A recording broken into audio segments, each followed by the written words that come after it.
hisobiga demak nabochiy kislotalar paydo bo'ladi. Uni o'zida ko'riladi, biz testda ko'rib qolamiz, har davom etamiz, bu xavfsiz sizni bezovta qilmaydi deymiz. Lekin mana bu yerda o'sha nabochiy kislota bezovta qiladi. Qoptalashib ketdi judayam. Mana bu yerda servikalniy kanal yopiq deyarli yo'q. O'shaning uchun taxta bilan ardamiz deganimizda bosimli hisobiga menstruatsiya qoni chiqib ketdi. Bitta biror qon keladi. Mana shu yerda bitta kichkina nuqtacha turibdi. Kichkina millimetr, yarim santimetr chiqib qo'yadi.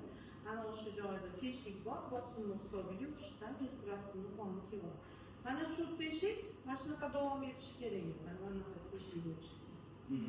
Bu odam bola demak homila bo'lish uchun spermatozoid o'tadi, har oy menstruatsiya keladi, tug'ruq bo'lganda shu teshikdan bola chiqadi.